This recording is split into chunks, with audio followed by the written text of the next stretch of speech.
Hi everyone, welcome to our channel where we'll be sharing a range of different recipes to cook at home.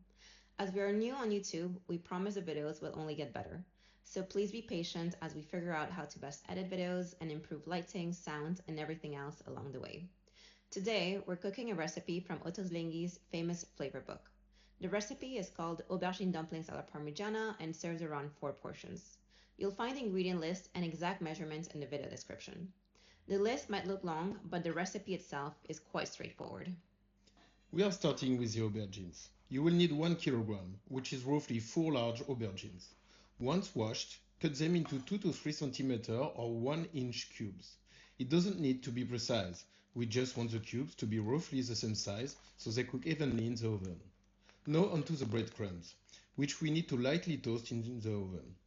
Pour 90 grams of breadcrumbs on a baking tray and bake for 12 minutes at 160 Celsius degree or 320 Fahrenheit degree. While the breadcrumbs are toasting, place the previously chopped aubergine on a baking tray and spread them out as evenly as you can. Drizzle with at least 75 milliliters of olive oil. You can be more generous if you want, cooking is all about gourmandise. Then season with a good amount of salt and black pepper. Once the breadcrumbs are ready, take them out of the oven and place the aubergine in. Bake the aubergine for 30 minutes at 220 Celsius degrees or 430 Fahrenheit degrees. You want them soft and slightly golden. Once ready, take them out of the oven. The aubergines now need to cool down, but before putting them in the fridge, use a fork to roughly mash them. This should be easy, as they'll be very soft after baking. Leave the mixture to cool for at least 20 minutes. This step is important. If the mixture is too warm, the aubergine dumplings won't hold properly later. While the aubergines are cooling, we can start preparing the dumpling mixture.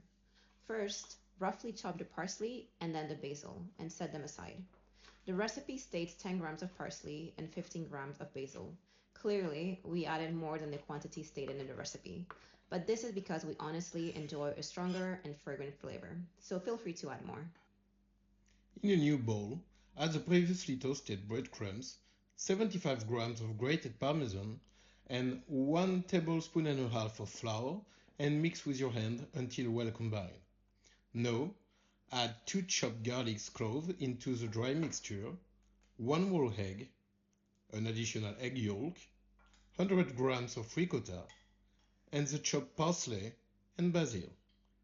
Mix everything very well, making sure that all the ingredients are well integrated. By the way, guys, we didn't introduce ourselves, but we are a French-Peruvian couple living in London, and as our origin may suggest, we are passionate about food and cooking. Now, add the cooled aubergine mash and mix again. If it feels a bit sticky, don't worry, that's normal. As just shared, as we are quite new on YouTube, we welcome all feedback and suggestions. If there's a recipe you'd like us to test and review, just let us know on the comment section and we will look at adding it to our cooking list. What you will do next is to lightly grease your hands with some olive oil and shape the mixture into around 16 golf ball sized dumplings. The Ottolenghi recipe mentions each dumpling should weigh around 55 grams, but just make sure they're all of a similar size. They don't need to be perfect. If they look rustic, that's exactly how they should be. This step is very straightforward and honestly quite fun. Now we move on to the tomato sauce. In a pan, heat some olive oil and add the garlic. Cook it just until golden and fragrant, should take you around 1 minute. Add 600 grams of plum tomatoes followed by 1 tablespoon and a half of tomato paste, 1 tablespoon and a half of sugar, fresh oregano, 45 grams of Kalamata olives, chili flakes, paprika, salt, and black pepper. Let this cook for about 8 minutes until it thickens slightly. Then add 400 milliliters of water and bring everything to a simmer. Lower the heat and let it cool for another 10 minutes. The sauce should be rich, smooth, and full of flavor. The next step in this recipe is to fry the dumplings. For this part, heat the olive oil in a large pan over medium-high heat.